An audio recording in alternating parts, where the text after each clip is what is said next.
I see a backlash against masculinity and a sense that there's something toxic about Men are hardwired to achieve success and to be successful in a way that women are not.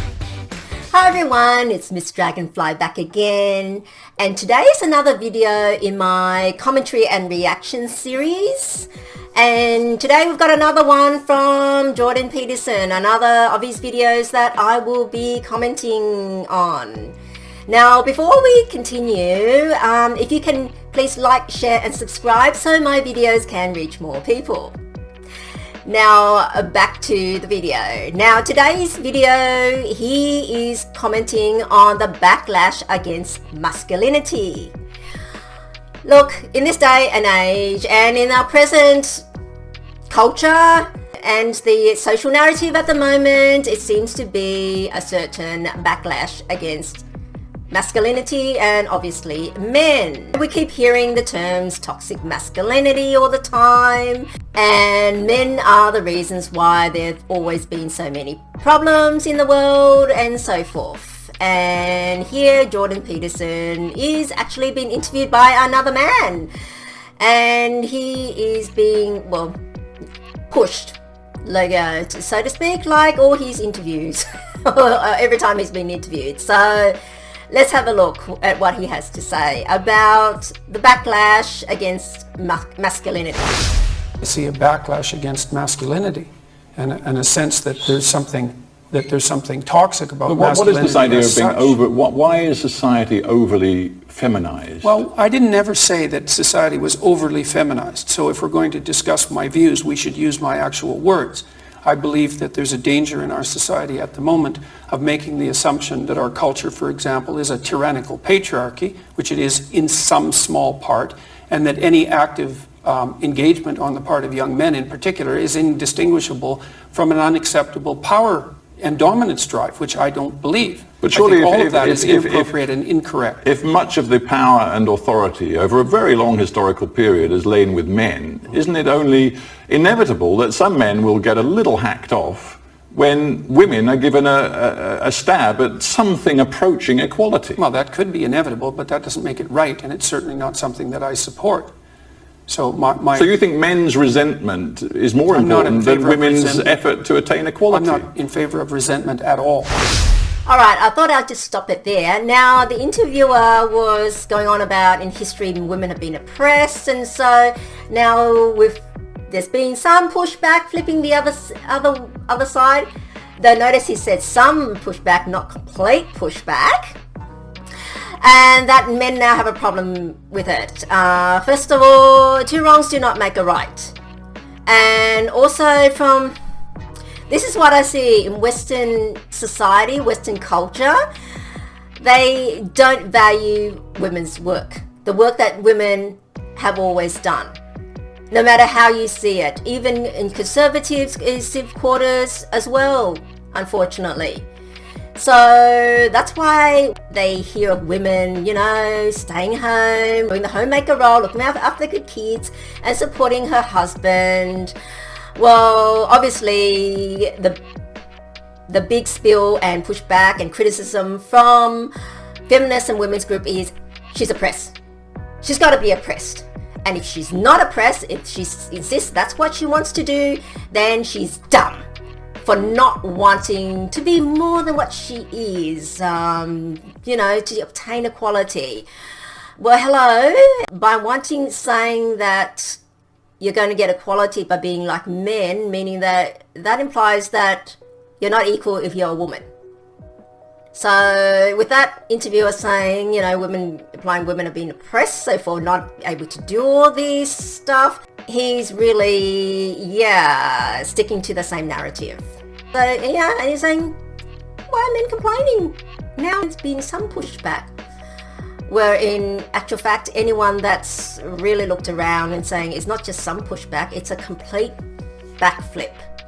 And when you see commercials, we're not allowed to make fun of anyone anymore. However, the one exception we can do is we can make fun of men, in particular white men.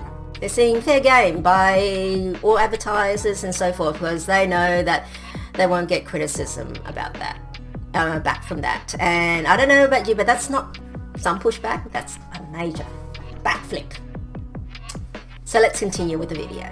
I think that if you're resentful, something's definitely wrong.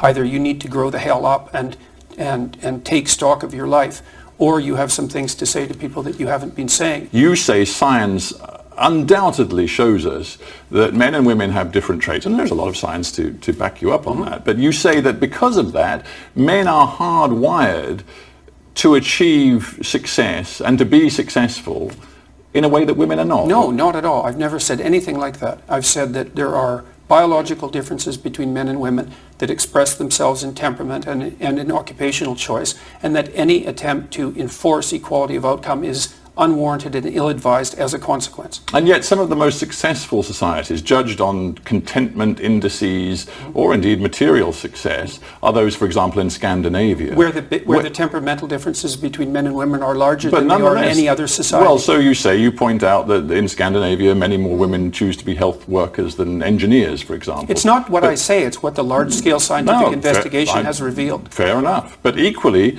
Scandinavia is full of societies, one could point to Norway, where they've made a specific legislative effort, for example, with a quota of 40% of women on corporate boards or a quota for women to be in parliament. Right. They've specifically engaged in social engineering, and it seems to be working, and it seems to doesn't seem to be working particularly. Forgive me, but Norway is top of every contentment index that we see across the world. Well, okay, so first of all, Norway has plenty of oil money, which is definitely contributing to that.